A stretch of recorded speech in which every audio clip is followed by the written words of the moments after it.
Welcome to Dweller of the Dark.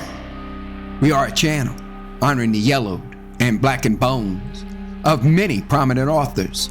We will be digging up several obscure, strange, and forgotten authors who influenced many of the great horror, science fiction, and fantasy writers today. More tales of the horrifying, obscure, strange, and forgotten are climbing out of the tombs. Subscribe, comment, like, donate, or I'll send the devil of Black by you to rip your head off as we did the like button. Unknown horror masters, send us ghoulish delights for the Skull and Bones collection. Your pound of writer's flesh will feed our ghouls for now. Books, albums, websites in the links below. Children of Horror, Legion of Ghouls. The season of Halloween has arrived. Each night, we will present a tale, song, or poem in the ghoulish spirit of the season. For day 15, Mother of Toads by Clark Ashton Smith. Weird and powerful was the effect on the young apprentice of the potion given him by Mère Antoinette, known by the villagers as the Mother of Toads.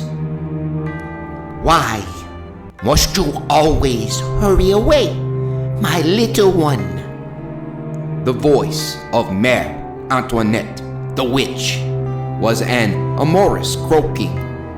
She ogled Pierre, the apothecary's young apprentice, with eyes full-orbed and unblinking as those of a toad. The folds beneath her chin swelled like the throat of some great batracian. Her short, flat fingers outspread on her soiled apron revealed an appearance as of narrow webs between their first flanges. Pierre Baudin, as usual, gave no answer, but turned his eyes from Mère Antoinette with an air of impatience. Her voice, raucously coaxing, persisted. Stay a while tonight, my pretty orphan. No one will miss you in the village, and your master will not mind. Pierre tossed his head with the disdain of a young Adonis. The witch was more than twice his age, and her charms were too uncouth and unsavory to tempt him for an instant. She was repellently fat and lumpish, and her skin possessed an unwholesome pallor. Also, her repute was such as to have nullified the attractions of a younger and fairer sorceress. Her witchcraft had made her feared among the peasantry of that remote province, where belief in spells and philters was still common. The people of Avron called her La Mère des Crapauds, Mother of Toads, a name given for more than one reason.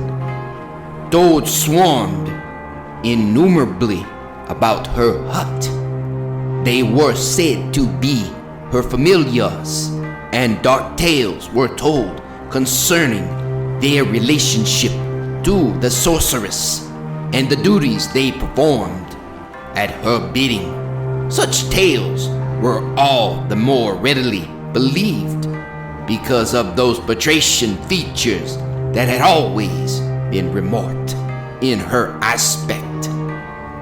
The youth disliked her, even as he disliked the sluggish, abnormally large toads on which he had sometimes trodden in the dusk upon the path between her hut and the village of Les Hiboux. He could hear some of these creatures croaking now, and it seemed, weirdly, that they uttered half-articulate echoes of the witch's words. It would be dark soon, he reflected. The path along the marshes was not pleasant by night, and he felt doubly anxious to depart. Still, without replying to Mère Antoinette's invitation, he reached for the black triangular vial she had set before him on her greasy table. The vial contained a filter of curious potency, which his master, Alain Le Dedon, had sent him to procure. Le Dedon, the village apothecary, was wont to deal surreptitiously in certain dubious medicaments supplied by the witch, and Pierre had often gone on such errands to her osé hidden hut. The old apothecary, whose humor was rough and ribald, had sometimes rallied Pierre concerning Mère Antoinette's reverence for him. Remembering certain admonitory jibes, more witty than decent, the boy flushed angrily as he turned to go. "Stay," insisted Mère Antoinette. "The fog is cold on the marshes, and it thickens apace. I knew that you were coming, and I have mulled for you a goodly measure of the red wine of Zymes." She removed the lid from an earthen pitcher and poured its steaming contents into a large cup. The purplish red wine creamed delectably, and an odor of hot, delicious spices filled the hut, overpowering the less agreeable odors from the simmering cauldron, the half-dried newts, vipers, bat wings, and evil, nauseous herbs hanging on the walls, and the reek of the black candles of pitch and corpse tallow that burned always by noon or night in that murky interior. "I'll drink it," said Pierre, a little grudgingly. "That is, if it contains nothing of your own concoction." "'Tis naught but sound wine, 4 seasons old, with spices of Arabia," the sorceress croaked ingratiatingly. "'Twill warm your stomach, and—" She added something inaudible as Pierre accepted the cup. Before drinking, he inhaled the fumes of the beverage with some caution, but was reassured by its pleasant smell. Surely, it was innocent of any drug, any filter brewed by the witch, for, to his knowledge, her preparations were all evil-smelling. Still, as if warned by some premonition, he hesitated. Then he remembered that the sunset air was indeed chilly, that mist had gathered furtively behind him as he came to Mère Antoinette's dwelling. The wine would fortify him for the dismal return walk to Les Hiboux. He quaffed it quickly and set down the cup. "Truly, it is good wine," he declared. "But I must go now." Even as he spoke, he felt in his stomach and veins the spreading warmth of the alcohol, of the spices, of something more ardent than these. It seemed that his voice was unreal and strange, falling as if from a height above him. The warmth grew, mounting within him like a golden flame fed by magic oils. his blood, a seething torrent, poured tumultuously and more tumultuously through his members. There was a deep, soft thundering in his ears, a rosy dazzlement in his eyes. Somehow, the hut appeared to expand, to change luminously about him. He hardly recognized its squalid furnishings, its litter of baleful oddments, on which a torrid splendor was shed by the black candles tipped with ruddy fire that towered and swelled gigantically into the soft gloom. His blood burned as with the throbbing flame of the candles. It came to him for an instant that all this was a questionable enchantment, a glamour wrought by the witch's wine. Fear was upon him, and he wished to flee. Then, close beside him, he saw Mère Antoinette. Briefly, he wondered why he had thought her old and gross and repulsive, for it seemed that he looked upon Lilith, the first witch. The lumpish limbs and body had grown voluptuous. The pale, thick-lipped mouth enticed him with a promise of ampler kisses than other mouths could yield. He knew why the magic warmth mounted ever higher and hotter within him. "Do you like me now, my little one?" she questioned. Pierre awoke in the ashy dawn, when the tall black tapers had dwindled down and had melted limply in their sockets. Sick and confused, he sought vainly to remember where he was or what he had done. Then, turning a little, he saw beside him on the couch a thing that was like some impossible monster of ill dreams, a toad-like form, large as a fat woman. Its limbs were somehow like a woman's arms and legs. Its pale, warty body pressed and bulged against him, and he felt the rounded softness of something that resembled a breast. Nausea rose within him as memory of that delirious night returned. Most foully, he had been beguiled by the witch and had succumbed to her evil enchantments. It seemed that an incubus smothered him, weighing upon all his limbs and body. He shut his eyes that he might no longer behold the loathsome thing that was Mère Antoinette in her true semblance.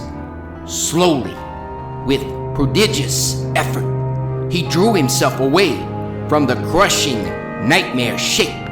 It did not stir or appear to waken, and he slid quickly from the couch. Again, compelled by a noisome fascination, he peered at the thing on the couch and saw only the gross form of Mère Antoinette. Perhaps his impression of a great toad beside him had been but an illusion, a half-dream that lingered after slumber. He lost something of his nightmarish horror, but his gorge still rose in a sick disgust, remembering the lewdness to which he had yielded.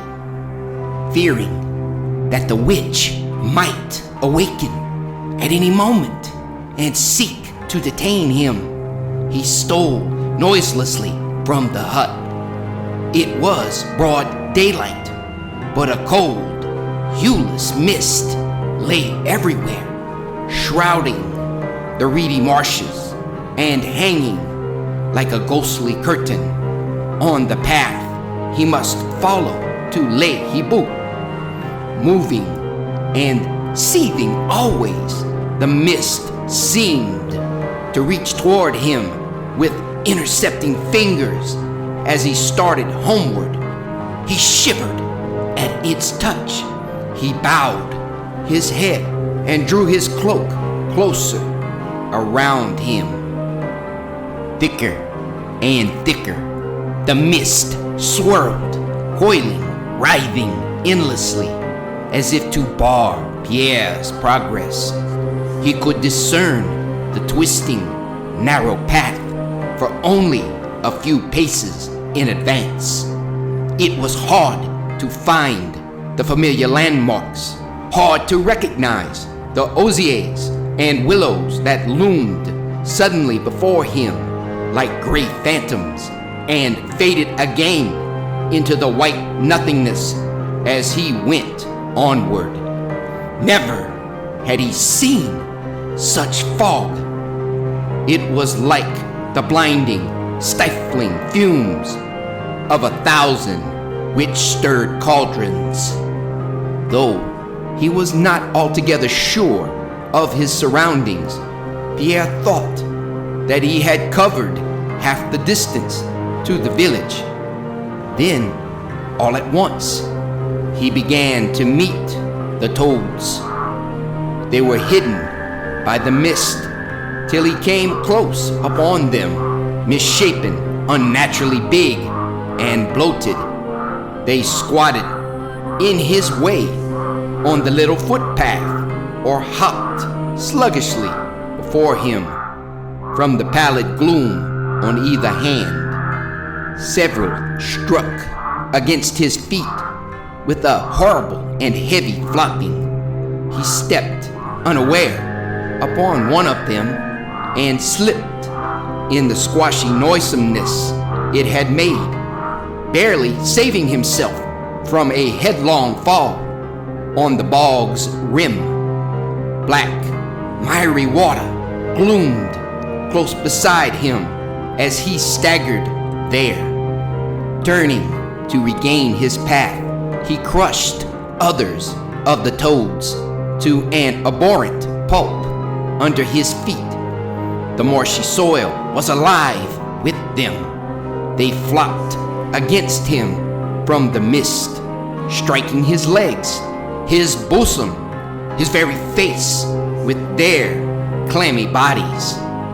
They rose up by scores like a devil-driven legion. It seemed that there was a malignance and evil purpose in their movements, in the buffeting of their violent impact. He could make no progress on the swarming path, but lurched to and fro, slipping blindly and shielding his face with lifted hands. He felt an eerie consternation and eldritch horror. It was as if the nightmare of his awakening in the witch's hut had somehow returned upon him. The toads came always from the direction of Le Hibu, as if to drive him back toward Mère Antoinette's dwelling. They bounded against him like a monstrous hail, like missiles flung by unseen demons. The ground was covered by them. The air was filled with their hurtling bodies. Once, he nearly went down beneath them. Their number seemed to increase. They pelted him in a noxious storm. He gave way before them, his courage broke, and he started to run at random, without knowing that he had left the safe path, losing all thought of direction in his frantic desire to escape from those impossible myriads. He plunged on amid the dim reeds and sedges over ground that quivered gelatinously beneath him. Always at his heels, he heard the soft, heavy flopping of the toads. And sometimes they rose up like a sudden wall to bar his way and turn him aside. More than once, they drove him back from the verge of hidden quagmires into which he would otherwise have fallen. It was as if they were herding him deliberately and concertedly to a destined goal. Now, like the lifting of a dense curtain, the mist rolled away, and Pierre saw before him, in a golden dazzle of morning sunshine, the green, thick-growing osiers that surrounded Mère Antoinette's hut. The toads had all disappeared, though he could have sworn that hundreds of them were hopping close about him an instant previously, with a feeling of helpless fright and panic. He knew that he was still within the witch's toils, that the toads were indeed her familiars, as so many people believed them to be. They had prevented his escape and had brought him back to the foul creature, whether woman, patrician, or both, who was known as the mother of toads. Pierre's sensations were those of one who sinks momently deeper into some black and bottomless quicksand. He saw the witch emerge from the hut and come toward him. Her thick fingers with pale folds of skin between them, like the beginnings of a web, were stretched and flattened on the steaming cup that she carried.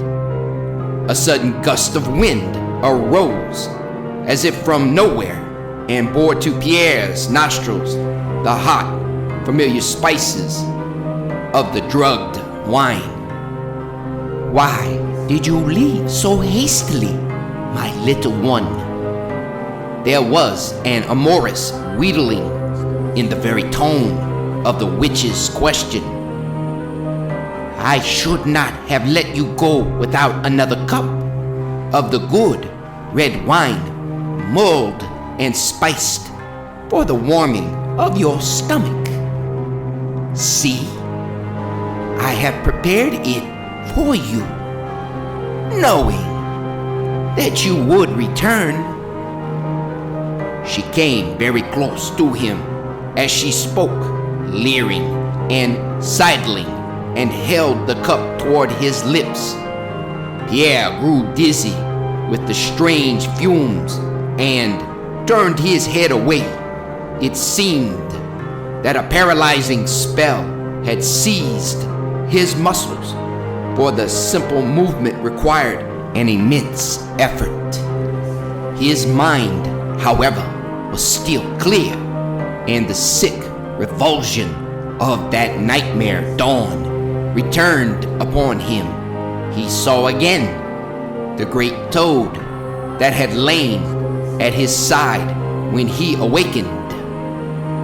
"I will not drink your wine," he said firmly. "You are a foul witch, and I loathe you. Let me go." "Why do you loathe me?" croaked Mère Antoinette.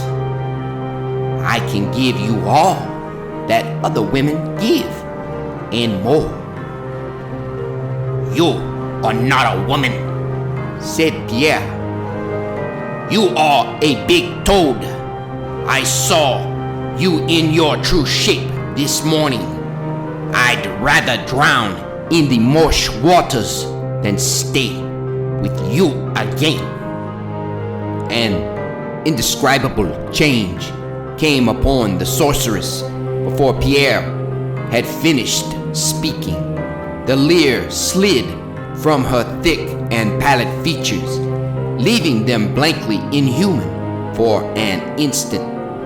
Then her eyes bulged and goggled horribly, and her whole body appeared to swell as if inflated with venom.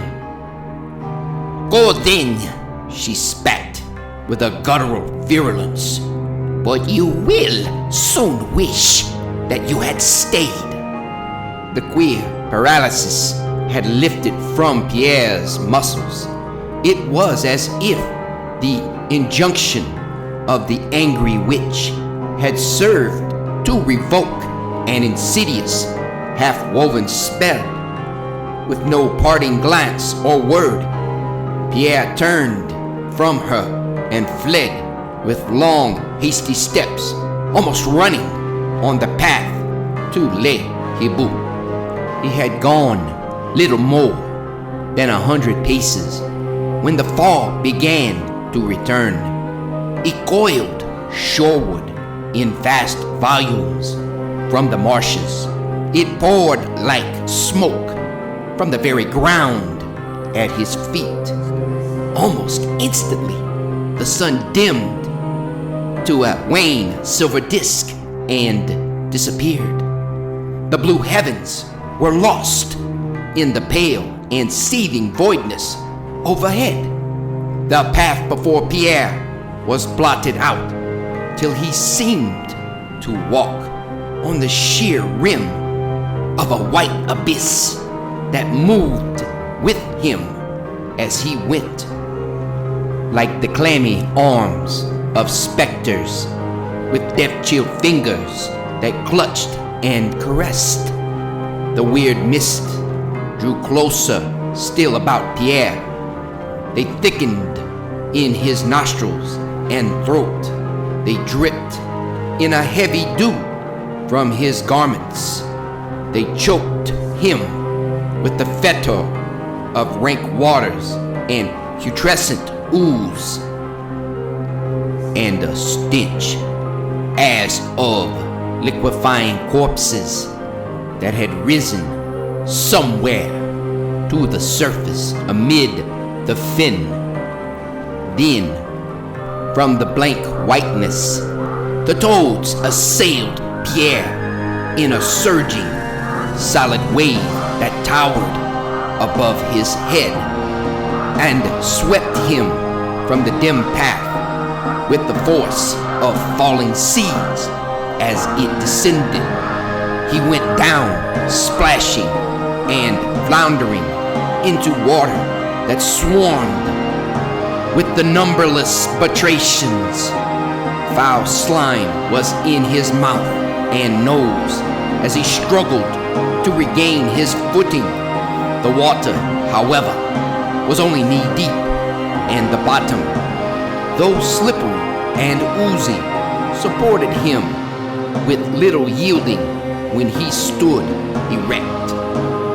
He discerned indistinctly through the mist the nearby margin from which he had fallen, but his steps were weirdly and horribly hampered by the toad's seething waters when he strove to reach it inch by inch.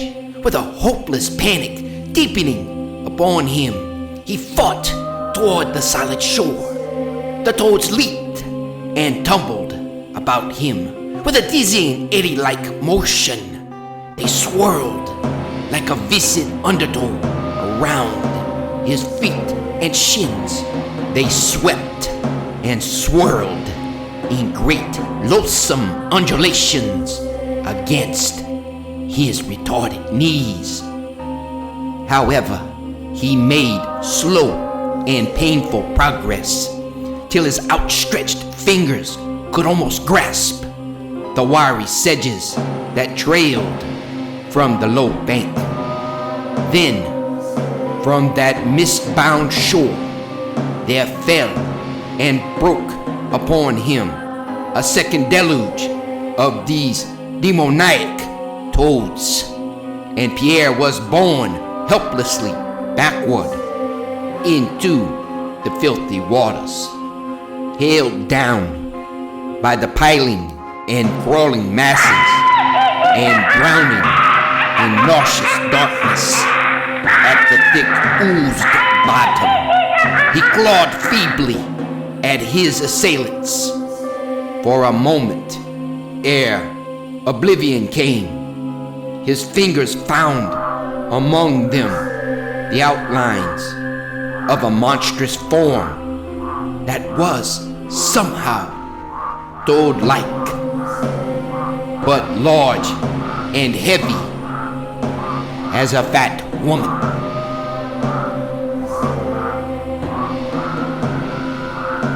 Thank you for listening. Have a great night.